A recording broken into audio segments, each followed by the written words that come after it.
Hello and welcome to Non-Inkables. This is episode number 16. In truth, it may be actually episode number 15. I think I skipped one, which, knowing me, I'm not surprised. But anyways, we're going to call this episode 16 and we will continue to move on. So the big major news for Lorcon, I think today, is that they announced they were going to start selling the tickets for Seattle Disney Lorcana Challenge, which is happening October. They're going to start selling the tickets August 26th at 7 p.m. Pacific time. So both the attendee and the competitor tickets. The competition will be October 26th to 27th, and it will be at the Seattle Convention Center, which is actually pretty close to Pike Place, so like the major touristy area around there. And they are having early check-in starting at 10 a.m. on Friday again. So similar to Las Vegas, which is earlier than they did in Fort Worth, which was 2 p.m. So hopefully they'll be able to have more side events on Friday prior to the event. The main event I think will be similar. So it starts at 9 on Saturday. It'll be 9 rounds of Swiss into top 64. And then day 2 will be top 64. Our whole team is going to try to go. And the goal is for all of us to make it to top 64. So yeah, that is our plan. And so they just announced that today. The other major thing is that happened this weekend was D23. So that's like the big Ultimate Disney fan event. We did not go this year because I think the only real way to get tickets is to get like the gold membership for D23, which is like $100 per person for like, I think $140 for 2 people. And then you get early access to buy tickets. And we were going to Gen Con the weekend before and it just seemed like a lot, but I think next year we're going to try to go because next year will be their 70th anniversary. So it should be like a pretty big event. And I think this year, a lot of people were there for Lorcana compared to the year before where no one knew about Lorcana. And so there was a lot of Lorcana news as well as like product. So the thing I think most people were there to definitely get is that D23 collector's edition cards, where it's like the 6 cards. And it retails for, I think, $100. Right now on TCG Player, it is like $180 to $200.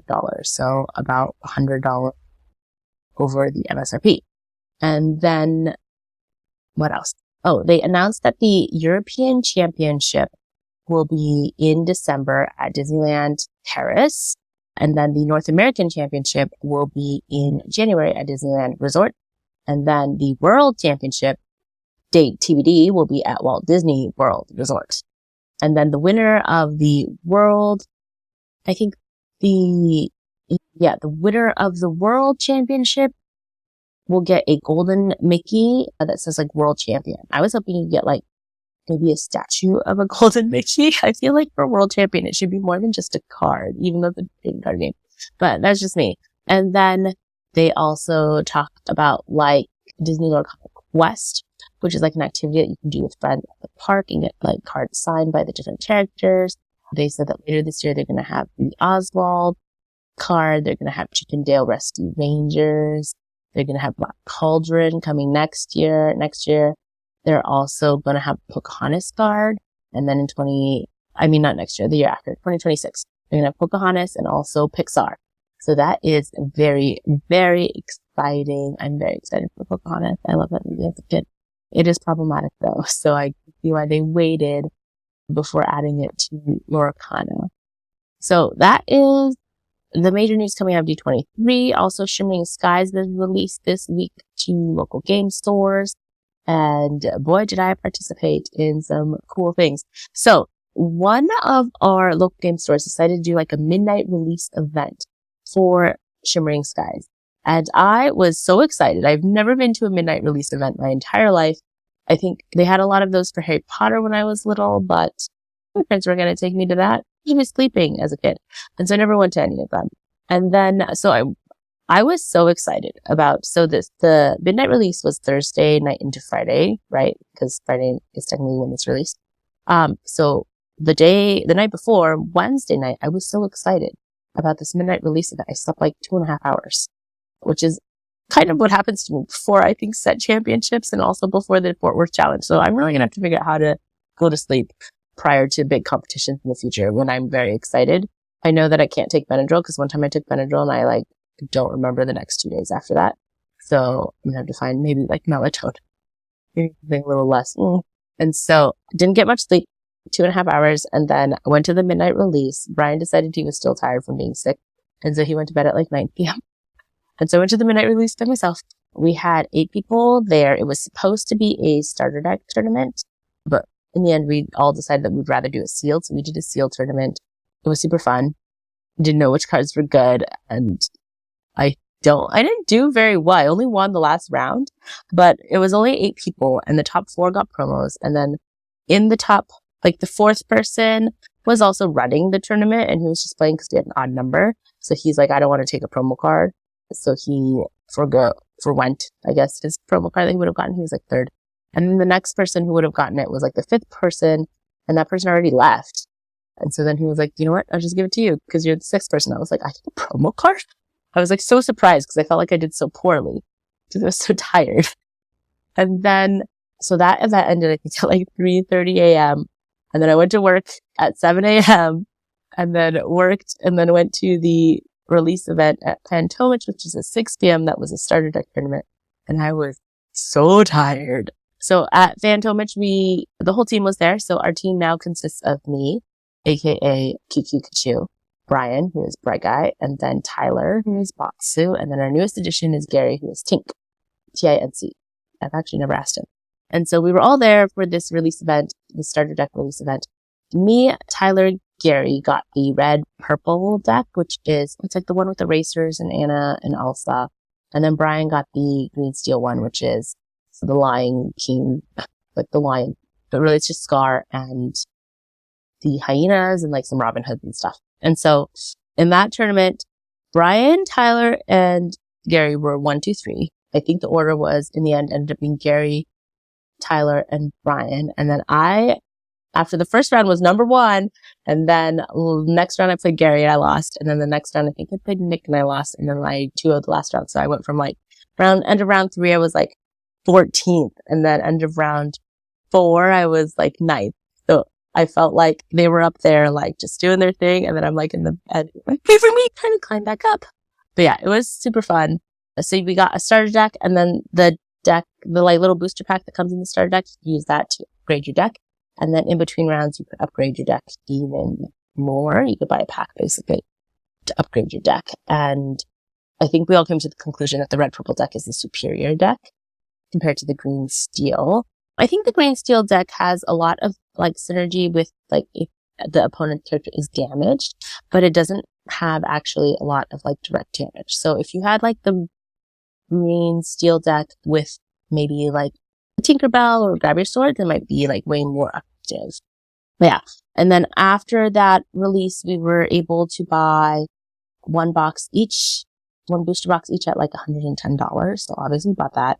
And then I ended up opening them and recording them for the shorts for the channel. So the daily booster pack opening and then the nightly booster pack opening. I think starting Thursday, it will go to Shimmering Skies sets. So yeah. And then we were going to go to a sealed on Sunday, but ended up kind of not having the time for it. So the only person from the team who went was Gary.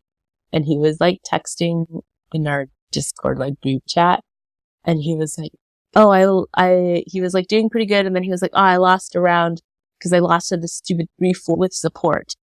And we're like, what card is the elf? What are you talking about? Because Gary, he like hasn't learned many of the card names, I would say. And he, instead calls them by their species name. So when you play Gary, he'll be like, oh, I'm going to play the fox or I'm going to ink the fox. And sometimes it is Madame Mim Fox, but sometimes it's Robin Hood. It's so funny. And like, he was like, yeah, it's just easier if I call them by species. He's like, but I keep calling like the 1/6 rat a dog. And I was like, just a 1/6 rat. So I literally had to look in that. The 1/6 rat is Hiram Flowershade. And then the 3-4 elf, I think was a typo. It's supposed to be elk and it's rut from Brother Bear. I feel like I need a whole translation dictionary for Gary, which is hilarious. Yeah. So far we've probably opened about 1 case plus 1 box, like the sealed and all the extra booster packs and stuff.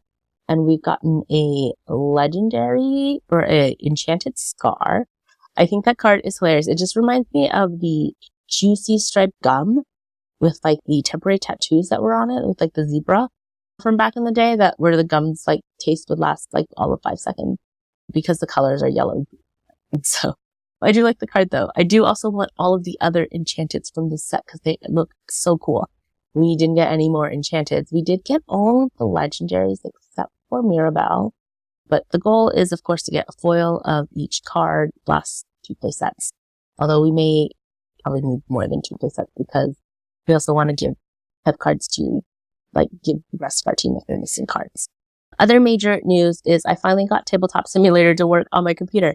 I don't know why I thought it was so hard before and why I was having so many issues, but I found a video that basically walks you through it and also teaches you all the shortcuts, like the keyboard shortcuts and stuff. And so I will link that in the section down below so that you guys can also set it up. It's a little bit clunky to play on compared to Pixelborn. And I kept like accidentally throwing dice everywhere and like at first there is a button to like unexert all your cards, like your ink in your cards, and mine just wasn't working. And then after I flipped the table, because there is an option to flip the table, it kind of like reset thing and it started working, which was good. But yeah, I think it does make you, I think it's a lot more helpful when you play Tabletop Simulator if you're also like on a voice call with whoever you're playing with. Because then you can say like, oh, I'm going to swing into this character. I'm going to attack this character, you know, or challenge this character and I'm going to banish this, blah, blah, blah. I think that part is needed. Otherwise, you can like put arrows on stuff, but I think it's easier. And it does have the ability to like, if you want to like look at the top 4 cards and shuffle the rest into the bottom, like you can do that pretty easily.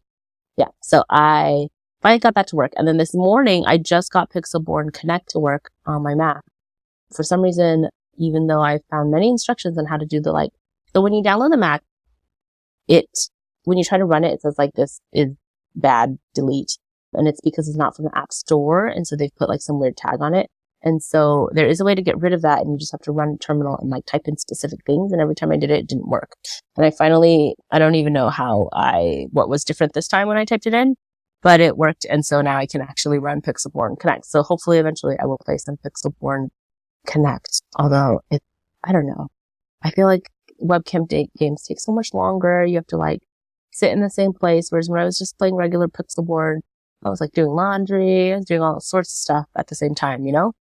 And I could do it like there was downtime at work, you know? I could do it on my phone. It was so much easier than now. So hopefully I will get some testing done on that. It also doesn't help that I have Brian at home, so I can just be like, hey, you want to play? And that makes it so much easier. Yeah. And so that is kind of the only real news we have. I've been testing, like basically I go on dreamborn.inc, look at the trending decks, and I've tried them all. So for a while I thought I was going to be like a singer. I was going to do Amber Steel. It's working pretty well. I think the main deck that you have to make sure you can beat is the aggro Amber Amethyst with Daisy in it. I tried like Emerald Amber deck, tried a Green Steel deck, tried a Ruby Amethyst deck, so kind of still in the air about what I want to do, but it's been fun playing with new cards for sure. And then this week we might go to a seal on Thursday and then do a constructed on Friday. I'm not sure about the weekend, but the goal is to do like a lot of testing and just get ready for Vegas, which is coming soon, I think. So yeah, that is it for me. How do you guys like this new set? The cards are cool. The new legendary like texture cards are so cool. I feel like it makes it way more exciting to pull a legendary, even if it's unplayable. So that's it for me. And as always, keep shuffling. Hopefully you don't end up with a whole handful of mommies. All right, bye.